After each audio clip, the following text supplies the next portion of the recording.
ఇక్కడ నుంచి 5-10 kilometres distance తర్వాత నుంచి ఘాట్ రోడ్ అయితే స్టార్ట్ అయిపోతుంది.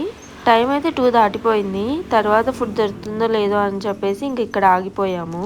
నా వల్ల అయితే అస్సలు కావట్లేదు. తనకేమో ఫుల్ ఆకలిస్తుందని ఇక్కడైతే ఆగాడు. హైలైట్ ఏంటంటే 5 types of non veg items ఇస్తారు. ఓన్లీ 149 రూపీస్ అనమాట. అంత తక్కువ ప్రైస్కి ఎలా ఇస్తారు అసలు? ఇవే 5 కర్రీస్ అనమాట. 5 నాన్ వెజ్ ఐటమ్సే. అతనేమో 5 టైప్స్ ఆఫ్ కర్రీస్ తమిళ్లో చెప్తున్నాడు. నాకైతే ఒక్క ముక్క కూడా అర్థం కాలే. మనం వెళ్ళబోయే ప్లేస్ కంటే ముందు 2 ప్లేసెస్ని అయితే కవర్ చేద్దాము. ఒకటి వచ్చేసి అలియాటం, అది వచ్చేసి 2 కిలోమీటర్స్ డిస్టెన్స్లో ఉంది. ఇంకోటి వచ్చేసి మంకీ ఫాల్స్, అది 6 కిలోమీటర్స్ డిస్టెన్స్లో ఉందన్నమాట. సో ఫస్ట్ అలియా డ్యామ్కి అయితే వెళ్ళిపోదాము. ప్రజెంట్ మేము వచ్చేసి తమిళనాడులో ఉన్నాము. ఈజీగా 4 to 5 అయితే అయిపోతుంది. తిను మాత్రం డ్రైవింగ్ చేశానే ఉన్నాడు నిద్రపోకుండా. అట్లా ఎట్లా నిద్రపోకుండా చేస్తున్నావు?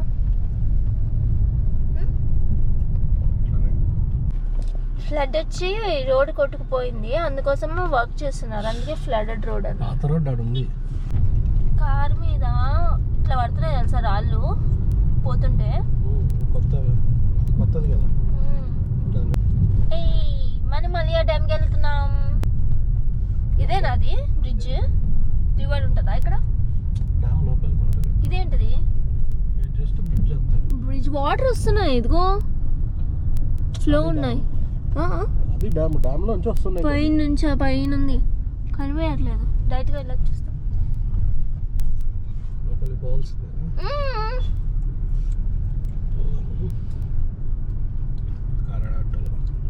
ఇక్కడ పెట్టు, ఇక్కడ వీళ్ళు వెళ్ళిపోతున్నారు.